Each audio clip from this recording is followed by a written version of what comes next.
Hello everyone, my name is Simran Kapoor and I warmly welcome you to my channel English Made Easy. Today, we are going to discuss a very important topic that is searched all over the internet by the people who are struggling so hard to learn English and to speak it fluently. And the topic is, how can you speak English fluently and confidently without thinking? Okay, so in order to achieve this target and in order to achieve this goal, you must follow some practices. What these practices and what these solutions are, let's find out.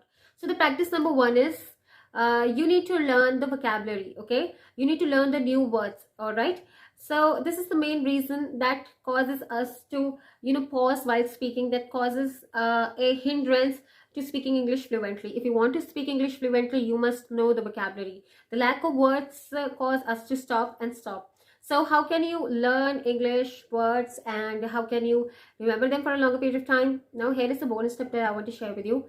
Learn 2 words in a week. All right, and you have to learn only 2, because I have seen people, they follow a practice of learning 5 words a day, 10 words a day, and bet me they don't remember any word after 10 days. And they are just filling up the notebooks and registers and wasting their time. So what you do is you just learn 2 words in a week. And what is the problem that is faced by us is that we are not able to remember them for a longer period of time. And you can say the same here too. What is the benefit of learning 2 words in a week when we would forget them? No, you will not forget them when you are sticking them to any event, to any situation, or to any person or people. For example, if I share my own personal experience, then I learned a word strainer, which is a utensil used in the kitchen to filter the tea. So I didn't know at that time when I learned it. So one day I was watching a show of a great and a very famous singer of US, Selena Gomez, and she was making a tea in an Indian style. So the cook asked her to use a strainer to strain the tea, and that was the time when I came to know what chhanni in Hindi, what it is called in English. It's called strainer.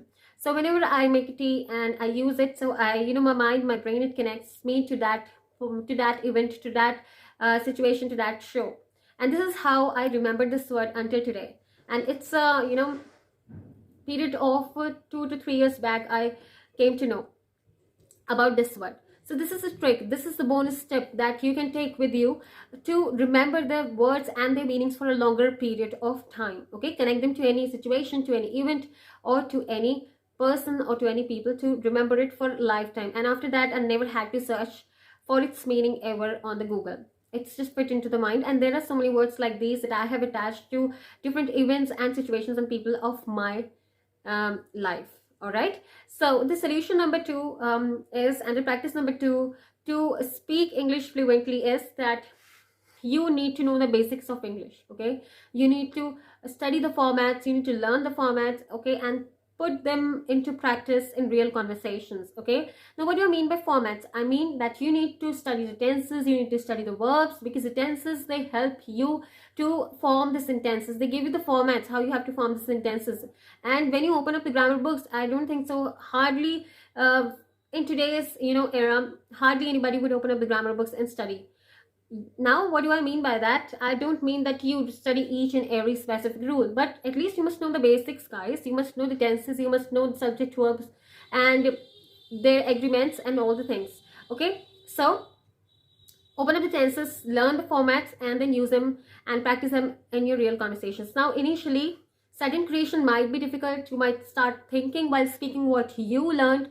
You will start speaking but slow, okay, because your mind and your brain is accumulating and making the sentences with the right information and the knowledge. For example, you will think like, with have I have to use you, and if I'm using have, then I have to use the verb third form. For example, I must share my bonus tip here with you. When I was learning English and I came to know about the verb did, that with did we have to use the verb's first form. So when I put it into practice, it was difficult for me because I was not using the verb's first form with did. So I made it in my mind that as soon as did will come onto my tongue, I would use the verb's first form. Initially it was difficult, I was slow, but as soon as I repeated this practice, it became so natural that I don't have to think anymore right now. Okay, so you also do the same. Let your brain free to this activity, as this is the stepping stone to speaking English fluently. Okay, As multiple times your brain repeats this activity of joining words and sentences in the correct format and using the correct verbs, the more it will normalize in your mind, and your mind will become habitual of this thing, and then you will start speaking fluently and without any hesitations and without any pauses. And after a certain period of hard work, patience and perseverance, your brain will stop doing this activity of making sentences, thinking about them and then speaking. It will just come out naturally out of your tongue without a second thought. Bet me. All right, so do follow this activity, do follow this process, learn the formats and then form it in your mind, and then join the words using those formats, your brain, and then repeat it several times. Okay, just write it down. If you're not able to remember in your mind, write it down on a notebook and then repeat it several times in the same kind of situations. If not in the same kind of situations, then in any situation repeat the sentences again and again using the right formats, and then your brain will normalize to this activity and you will start speaking without thinking. All right, so the next practice is, there are times when we know the words but they do not come on to our tongue and we stuck at that point of time. Okay, this is a very major problem that is faced by even the intermediate and the advanced speakers, that is stuck despite knowing the word but it is not coming to their mind. So what can you do in that case? How can you sound fluent, or how can you save in that situation? Suppose you are saying she has very dash hair. Okay, now you are not remembering the word and you pause, and it feels like a kind of embarrassing situation. So what you do is, this is a bonus tip, note it down with you. You take the help of the people around to know that word. So you can say, what's the opposite? I don't remember the word, so it's not coming to my mind. What is the opposite of the word thin? And they would say thick, and you would say, yeah, she has very thick hair. So this is a very good bonus tip that you can use in your conversations to avoid that embarrassing situation and still sound fluent and more confident. So these were some practices. These were a total of 3 practices that I wanted to share with you guys, so that you may sound and you may speak English fluently and confidently. So it requires quite a period of time.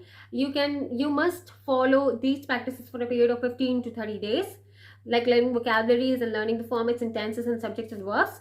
But after 30 days, there would be a point then that you would have so much of stuff of English in your mind that it will come out automatically from your tongue. Okay, there will be a lot of practice, and a lot of hard work, perseverance and consistency will bring you good results and fluency on your tongue. So I hope you like the video, guys. That's all for today's video. I tried to keep it short and effective and unique, so that it may not waste your time also, and it may give you more and more information. So now I sign off from today's video. Until next time, take care, and I will see you soon.